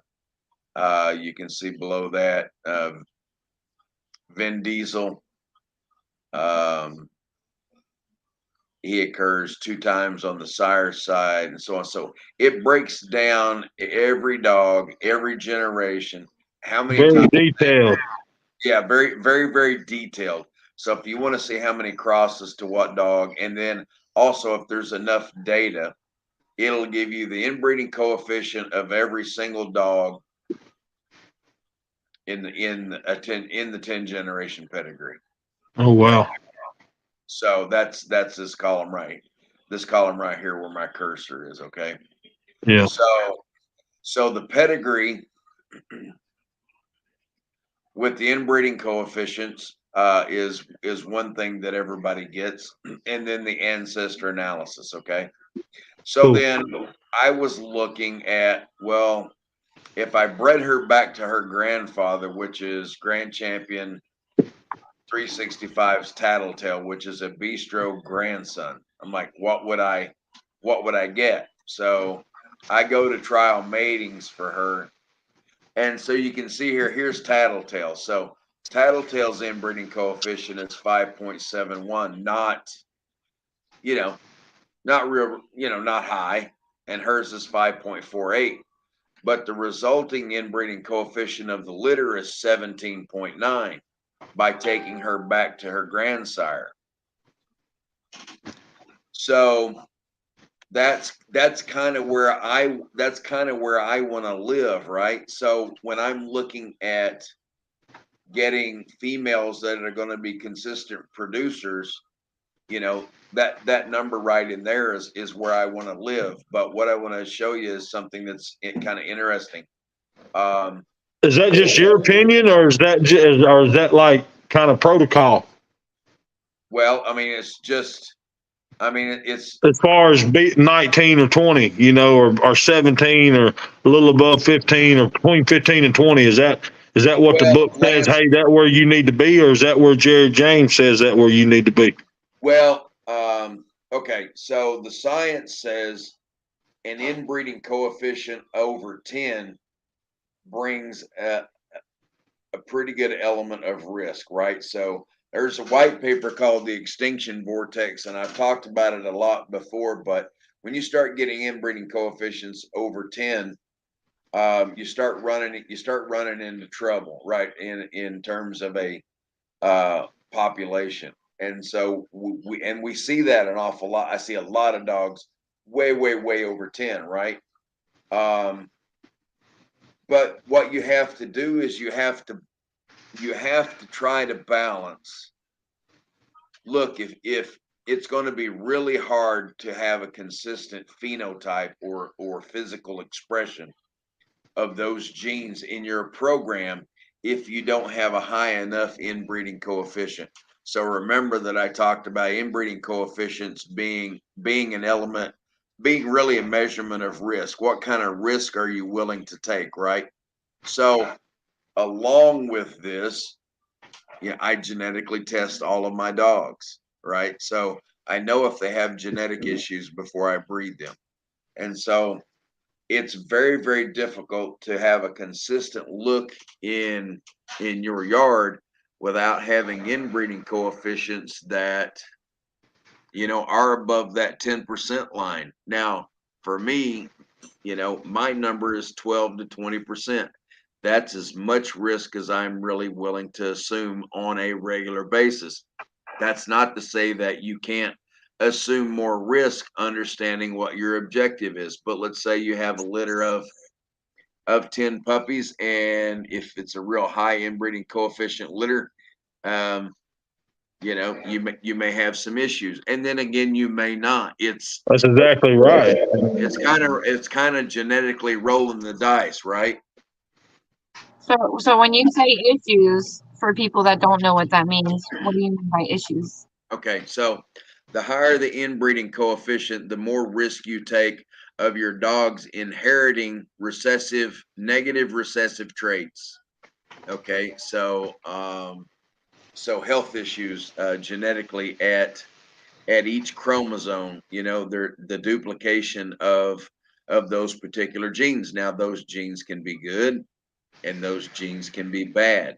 So if you don't really know about the bloodlines that you're putting together in a high inbreeding coefficient breeding, you're taking a lot of risk. But if you know that blood and you're health testing your dogs and that kind of thing, then I feel like it's okay to take a little bit more risk. Now, a lot of times, I see dogs with real high inbreeding coefficients, and I wonder, what was really the quality yield of that particular litter. And of course, you will never know. But as I talked, before, the higher the inbreeding coefficient, the more risk that you take. And I see a lot of, if you kind of go through Facebook and you watch and you kind of see what people say, we have a situation where there are a lot of dogs that have small litters or females that are having trouble getting pregnant and things like that. And a lot of, some people, they lay it off on dog food or things like that. But I really believe it's more a genetic issue. How many breedings have you done with this program and seen the results and actually put it to the test? Well, I will tell you, my first breeding was with Melody, and her inbreeding coefficient was almost 40%, Lance. And she reabsorbed her litter, and I ended up she got pyometra, and I ended up having to spay her. Now, You think that's because of the breeding coefficient? well, that's the thing, Lance. You never really know exactly what the cause is, because that, honestly, pyometra and that kind of stuff, that can happen to any dog. That's right. You know what I'm saying? but again, it's, how much risk do you want to take? So you've done it one time and the outcome was high and you had a bad experience. Is that why you kind of went back down to 20? And why did you push the envelope so much on the first time you did it? Well, No, I'm just asking. No, what I'm saying is her inbreeding coefficient. Let me get let's see. Let's see. Well, I'm just saying. I mean, you said you did the breeding, right? Hang on a minute. Let me share this. Okay. So this is let's see. So this is the dog that I bred her to, Chicken and Waffles. Mm-hmm. He has an inbreeding coefficient of 6.63, but Mm-hmm. hers on paper was almost 20%, but her embark test came back at almost 40, right? So the litter would have been 4%. Oh, so you would go low. So I was looking at reducing that because hers was so high, but I'm not so sure that, I mean, did it contribute to it? I don't know 100% that it contributed to it. But you feel like it did. I honestly think it probably had something to do with the reabsorption. She wouldn't have got pyometra had she not reabsorbed the puppies. You know what I mean? Mm-hmm. Because she didn't reabsorb them completely. And but absorbing the puppies could have been a sign that there was something wrong with them, huh? Right. I mean, Mother Nature genetics was saying, "Hey, this is this is a bad deal." And to that end, before I do any breeding, I do a complete chem panel on the females before I do a breeding to make sure that her numbers are all good. There's no infection or anything, right? So I knew she was healthy to breed when we started. Yeah. It went south. So, but I mean, I've done breedings before too, where I know it was a complete outcross. Before I even knew about this system, and she the first time my very first litter, she had them early, got an infection, and had them early. Sometimes Mother Nature just happens, I believe too. Absolutely. But you look at all your like on all your bigger freakier dogs. I know you said 0 in them, like their breeding coefficients were good. But like your what people call freaks. Do they have high inbreeding coefficients? Were they products of somebody pushing the envelope a little too much? No, not at all. They're actually the exact opposite. They're like Brim and all them dogs. They're 0 and what's the other dog? Blue. I know you said that they were, but I'm talking about your other dogs. Your Brim, your Grims, your Golden Child, the people, the dogs that people are going after, your freakier dogs. Yeah, 0 and Blue were a result of complete outcrosses, right? Yeah, we know that. I'm talking about the other dogs that I just mentioned. Okay, yes. So Grim and Rocco and a lot of these other dogs have very high inbreeding coefficients, but that's one of the reasons that they're passing along their a consistent look, right? You see now what was the breeding coefficients on what created them? Like, I mean, I know I'm not asking for an exact number, but do you remember? I mean, were they high or whatever? I mean, well, hang on, I can tell you. Because I'm just trying to figure out too, like, what do you with this program? Like, I mean, I'm gonna use it every time because I think any kind of knowledge you can get is just always good. Shoot.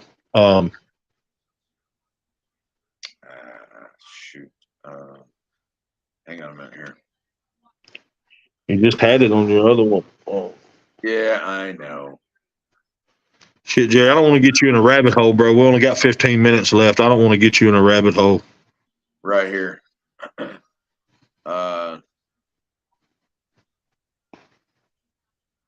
So Grim is actually only 14.6%.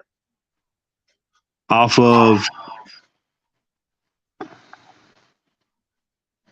of Rocco was 27.47. His sire, Eminence Boss, was 51.84. you see what I'm saying? But Look at Eminence Boss though, but you see what created Eminence Yeah. Boss? Look, Yeah. hold on, go back up. That what is that? 20 something and the 50 something? Well, see, but what you got right is you got Dax, and then you got Phenom, who is the Dax son, right? So this right here is line bred Dax, right? That created Boss. That's what I'm saying. But I feel like, and the reason that I'm line breeding and like that and then breeding this next go around is you see what they did. Yeah. So You see, they line bred it, but then they got something out here that the coefficient, which is still high, at 27, but you take that with something that's a little lower, and you're going to be sitting right where Jerry wants to be sitting, right? Yes, correct. So do you think? So I guess you're going to have to push the envelope a little both ways, Well, yeah, and you do, like I said before, if you want a dog that's going to say, for instance, let's just talk about studs, okay? If you want a stud that's really going to stamp his look and he's going to produce consistently, you want a dog that's got a higher inbreeding coefficient, right? But when you have the risk is when you have that litter, how many good dogs do you really end up with, and how many dogs actually have issues? We don't know what that yield is, right? Because we don't have that information. Golden Child and some of these other dogs, we don't know how many dogs were in the litter, and how many good dogs there were, and how many dogs had issues, right? We don't know that. But that's right. if we're looking for one great producing stud, and I'm willing to take that risk, I'm willing to scrap 3 out of the 5, say 3 out of the 5 dogs, just to get 2 great ones, then I understand that that's a risk that I'm taking, and I'm okay with that, right? And so that's what this whole thing is really about, is understanding the risk that you want to undertake. And like I tell everybody that I work with, I'm not going to tell you what to do. I'm just trying to get you to understand the risk that you're taking, and if you're okay with that, then that's great, right? So, but what I want to do is just kind of point this out. So, with Lily, so I'm real happy with this 17.9. I'm line breeding back to her grandsire. The ancestor loss coefficient after 10 generations is 82.26, which I'm very happy with. But interesting enough, look at this. The dog above, 365 Stubby, the litter has a very similar inbreeding coefficient, right? But the ancestor loss coefficient after 5 generations is 66.13, which tells me that it's, there's a lot of commonality there. There's a lot of common genes, things like that. So even though the inbreeding coefficient itself on up close is in acceptable limits, I wouldn't do this breeding, but I'm very happy with this breeding, right? So that's that one. So Some helpful information, yes, yeah. Well, and like I said, the whole thing is just a guide, right? So let's go talk Well, about. we only got 10 minutes, Jerry. All right.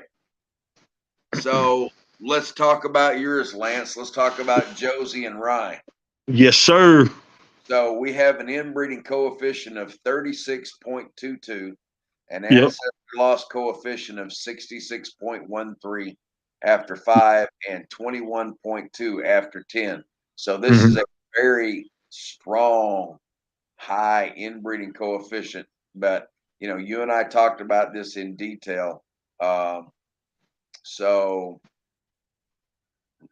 why don't you share with us what your thoughts on this and why you felt like you? I mean, it was higher than I wanted it to be, but it wasn't as high as I thought it was going to be. You know, I mean, that I thought it could be. I don't know if that makes sense or not, but you know, I'm breeding a daddy back to a daughter. I'm trying to lock in a look.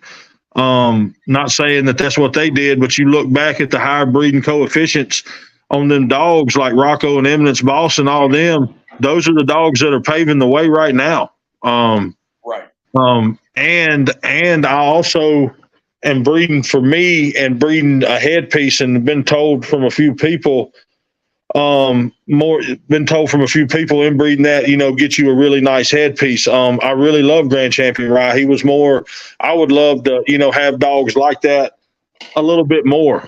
Josie, the mom, I didn't like too much, but I love the moonshine and all that blood, and I'm gonna mix that in. I'm running that old school line, and doubling down on this.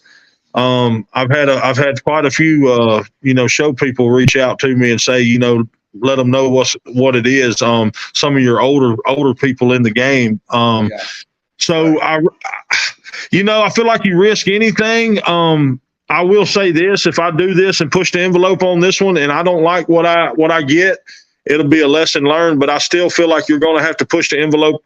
I may be trying to push it too much right here. But like I said, every breeding we do is for us, and you know, whatever gets out there into the show world. We do a lot of pet homes, a lot of just family dogs too.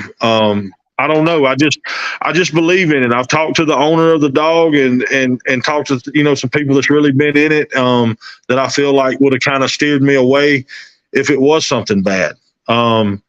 So I don't know. I'm real nervous about it, but you know, 30 days we're going to see. I'm really. Yeah, well, for a long time, this is one of the common things that was done for decades, is taking a daughter back to the sire, right, to fix type. But again, yeah. So you see what Timothy said. But no, you know, y'all speaking my language. It seems, you know, inbred. So that's kind of what I'm planning on doing. I'm wanting to tighten it up, outcross, and then come back with some more of that stuff, but a different route, you know. So I gotta with that breeding, that's the beginning of probably a 4-step program, you know, to get to kind of where I'm going. Right. So but yeah, that's what you'll end up with is a dog that's going to be a pretty consistent producer if you get what you want and everything works out. And that's my goal for my program, consistency. I said it earlier. Yeah. But you're taking a risk on the front end to try to get what you want on the back end. That's right. But I think, you know, life's about risk. And like I said, if it doesn't work for me, you never know until you try at the end of the day either. So. No, but at least you have the information and you understand what your risks are, and you're still willing to go and take that risk. Yes, sir. Definitely. So that's what this whole thing is that I try to do is about is, you know, try to preserve health through genetic diversity, but also for those people that want, you know, for people to understand what their risks are. And again, like I don't tell people not to, you know, I don't try to sway people really one way or the other, but I do want them to understand the risks that they're taking when they do something, right? I mean, even me, yeah. I'm over the recommended threshold in terms of biology, you know, as far as recommendations go. Like I said, I like to live in the 12 to 20% range. That's my comfort level. And that's still above where science says it should be. But in terms of, you know, a lot of people, that's still kind of on the low side. But, you know, I'm compromising, and I'm erring more on the side of and you'll learn too, the more breedings you do and see what's coming off of it, right? That's what I feel like. I feel like if you do this program, the more you do it, the more you're going to see, you know, hey, this, you know, the program was right or the program was wrong, or, you know, hey, I like what I got. Did this 25 years ago when I bred horses, so this is not new to me. Yeah. You just hoping it translates to the dogs like it did the horses. Yeah, exactly.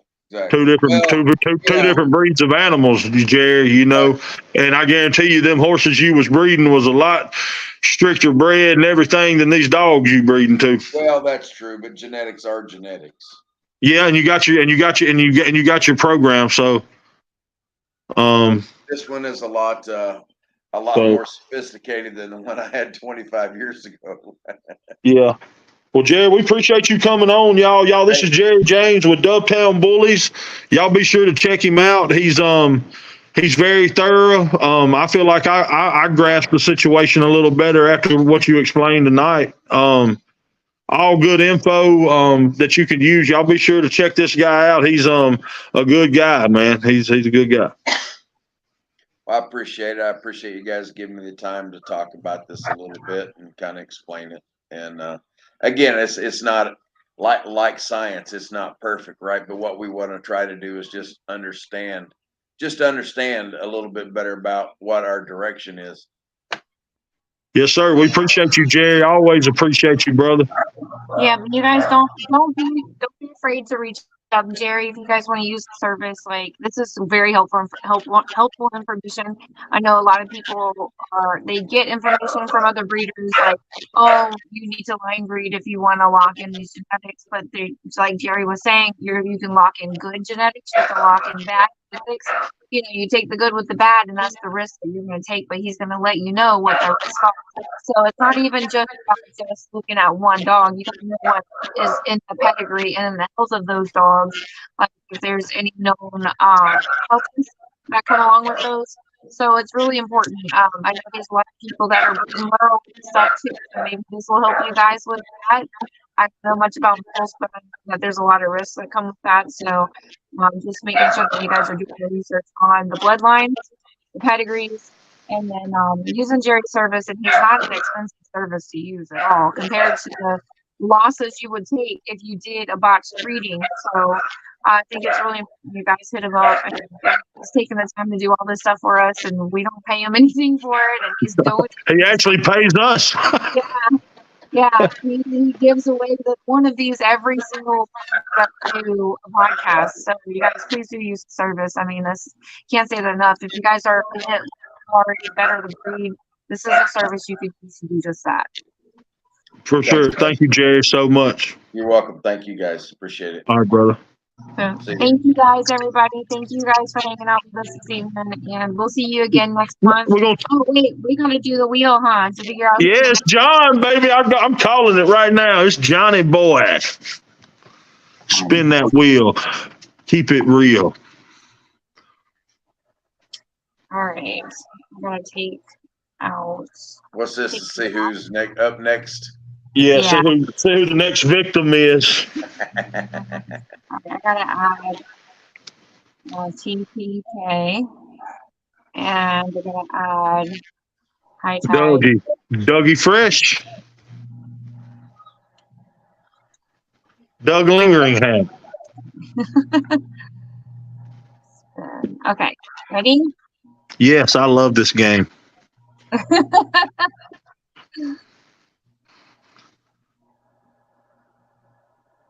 Fucking Jeffrey. Hard knocks. Congratulations, you're next up on the next podcast. So I'm starting my questions now. All kinds of questions. All right. Hey, thank y'all for tuning in tonight, guys. Checking in with me. Really appreciate it. Y'all have a good week. We'll see y'all second Wednesday next month, 8 o'clock, baby. Thanks, guys. Thank you, Jerry. Peace.